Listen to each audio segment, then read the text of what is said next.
My medical records say my heart is 60% titanium alloy. I don't feel the cold, I don't feel the rain, and I stopped feeling pity a decade ago. I'm a fixer, a ghost in the neon grime of this city.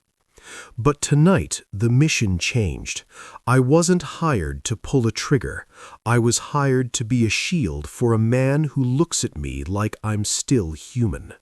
His name is Leo, and his pulse is the only thing my sensors can't categorize.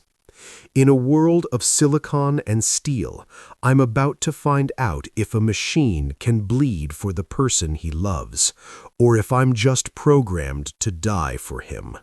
The rain in Neo-Veridia doesn't wash the city clean. It just smears the neon filth into a prettier pattern of electric pink and toxic blue. My name is Jax, and according to my medical records, my heart is 60% titanium alloy. I don't feel the bite of the winter wind, I don't feel the sting of the acid rain, and for the last 10 years, I haven't felt a single shred of pity. I am a fixer, the man the syndicate calls when they need a problem to vanish without a trace. But tonight, the problem wasn't a target, it was a person. I stood in the foyer of the Sekigawa Tower, my optical sensors adjusting to the blinding luxury of the marble and gold leaf. I was there to meet my new asset, Leo Sekigawa. He was the heir to the largest tech conglomerate on the planet, a boy born with a silver spoon and a target on his back. His uncle, a man whose greed was as vast as the city itself, wanted him dead so he could seize the company. When the elevator doors hissed open, Leo stepped out. He was everything I wasn't. He wore a silk shirt that probably cost more than my entire cybernetic arm. His skin was golden, untouched by the sunless grime of the lower levels, and his eyes, they were wide, intelligent, and currently filled with a fierce, burning hatred for me. "I don't need a babysitter with a hydraulic limb," Leo spat, his voice echoing in the hollow silence of the lobby. He paced the floor like a caged leopard, his energy vibrating at a frequency my sensors struggled to track. I didn't move. I didn't even blink. "You don't need a babysitter, Leo. You need a ghost. And luckily for you, I died a long time ago." I followed him to the Pulse, a sub-level nightclub where the music was a bone-shaking roar of synthetic bass. It was the kind of place where people went to lose themselves, but I was there to keep Leo found. I stood in the corner, a dark silhouette against the strobing neon, my internal processors scanning every face, every movement, every concealed weapon. The hit came 3 hours into the set. I felt the thermal charge before I heard it, a sudden spike in the ambient temperature that set off my internal alarms. Boom! The floor buckled, glass rained down from the ceiling like 1,000 falling diamonds. In the smoke and screams, 3 men in black tactical gear lunged for Leo. They were fast, enhanced with military-grade reflexes, but my processors were faster. I moved with a brutal, terrifying efficiency. My mechanical arm hissed as the hydraulics engaged, punching through a mercenary's reinforced chest plate like it was wet cardboard. I grabbed Leo, my metal fingers locking around his bicep. I didn't ask if he was okay, I just pulled his shaking body flush against my chest. His heart was hammering against my reinforced ribs, a frantic, living rhythm that felt alien against my cold chassis. For a split second, the vibration of his life force sent a glitch through my system. "Don't look," I growled into his ear, shielded him with my book as we dove through a service hatch, leaving the fire and the screaming behind for the quiet, lethal dark of the alleyways. We ended up in a no-zone safe house, a concrete box in the industrial district that smelled of ozone and ancient dust. The only light came from a flickering pink hotel sign across the street, casting long, rhythmic shadows across the room. Leo sat on a rusted cot, his silk shirt torn at the shoulder, his breathing coming in ragged gasps. He looked small in the center of the room, a prince fallen into a nightmare. I stood by the cracked sink, baring my shoulder to inspect the damage. One of the mercenaries had gotten a lucky shot with an ion blade. A silver line of coolant was weeping from a severed line in my upper arm. Sparks jumped from the exposed circuitry, stinging my synthetic skin with a sharp electric bite. "Let me help," Leo whispered.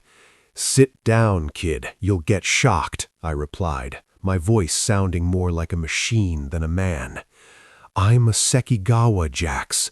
I spent my childhood in the R&D labs while other kids were playing in the park. I grew up building the very chips that run your brain. I'm not afraid of a little electricity." He stood up, his movements hesitant but determined. He stepped into my personal space, and for the first time, my proximity sensors went haywire.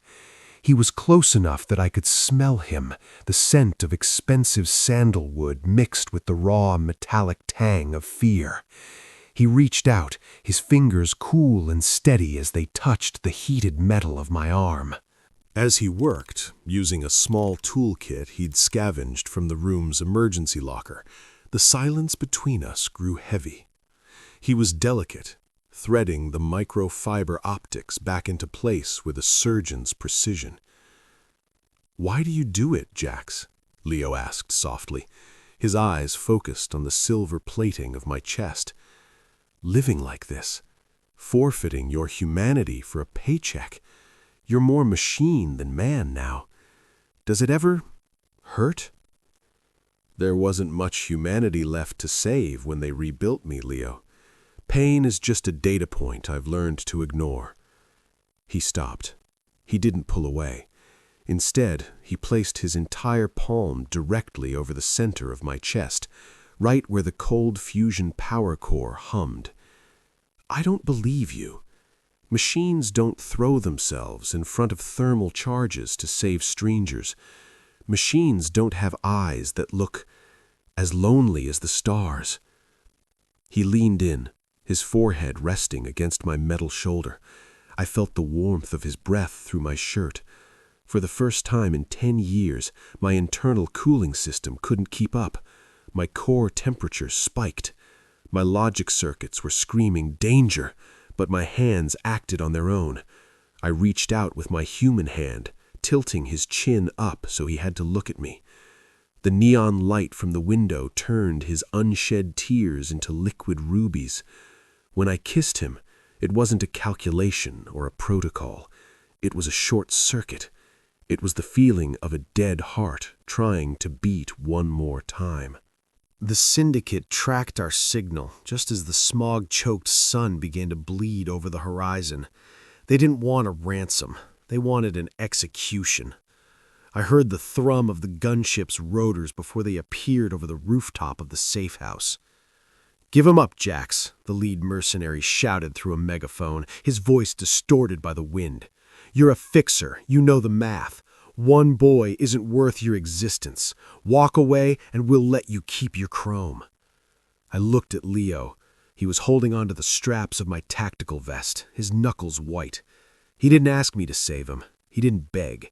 He just looked at me with a terrifying kind of trust, the kind of trust that makes a man want to be a hero. "I'm not a fixer anymore," I muttered.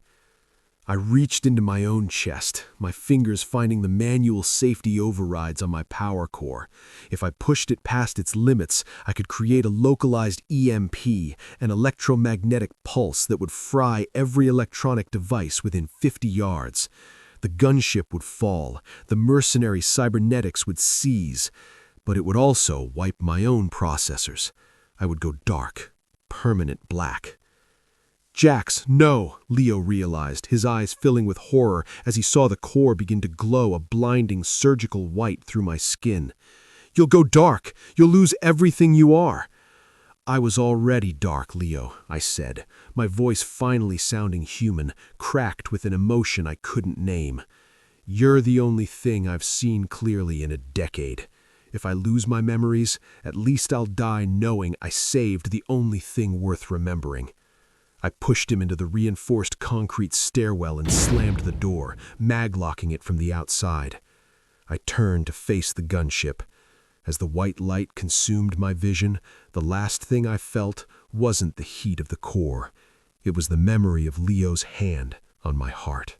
I woke up 3 days later. The world was quiet. No neon hum, no digital overlay in my vision. I tried to move my arm, and it felt heavy, different.